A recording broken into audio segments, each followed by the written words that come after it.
Nous allons maintenant peindre nos petites roses à l'aquarelle.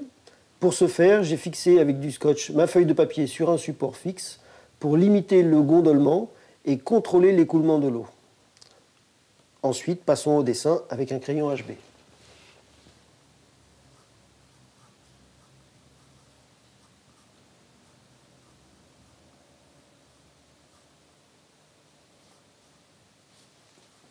Pour cette leçon, je vais utiliser l'aquarelle extra fine Winsor & Newton, des pinceaux en martre et petit gris Raphaël, ainsi que du papier aquarelle Cardinal de Clairefontaine.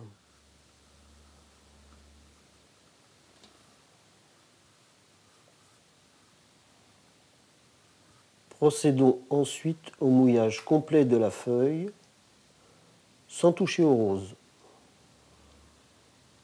que l'on va réserver pour le travail suivant.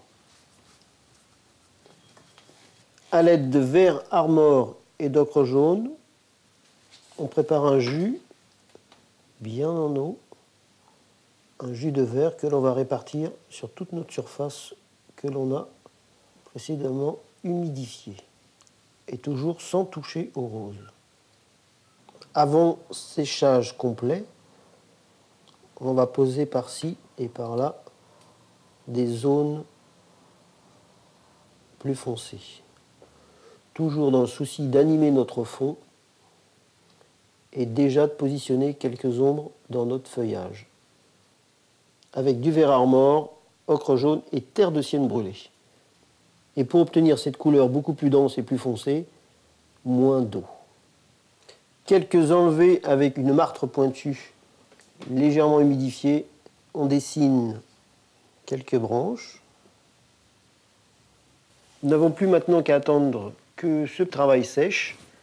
Alors, petite astuce, pour accélérer le mouvement, on va utiliser un sèche-cheveux.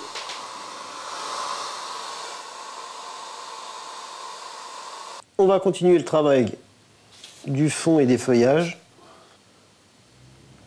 avec en même base les mêmes couleurs, vert Armor, ocre jaune et terre de sienne brûlée, pour peindre notre lierre.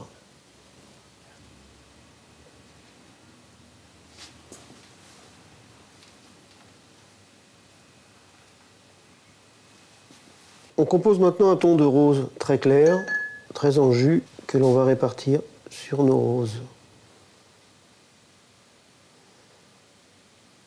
Donc rose obtenu à base de lac écarlate et rose permanent. Toujours avec cette même composition et beaucoup moins d'eau, on va repiquer au centre de la fleur, dans l'humide.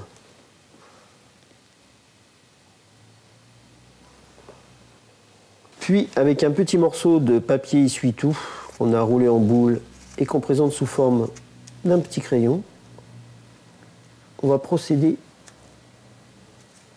à des petits essuyés sur les crêtes des pétales pour faire ressortir ainsi de la lumière. Et bien sûr, cela avant que ça sèche.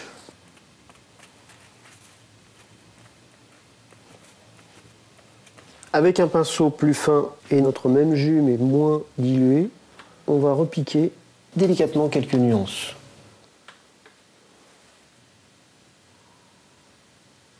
Avec du verre Armor et de la terre de sienne brûlée, on compose un verre très dense avec très peu d'eau, très dense et très foncé, et on va repiquer tout notre travail de fond.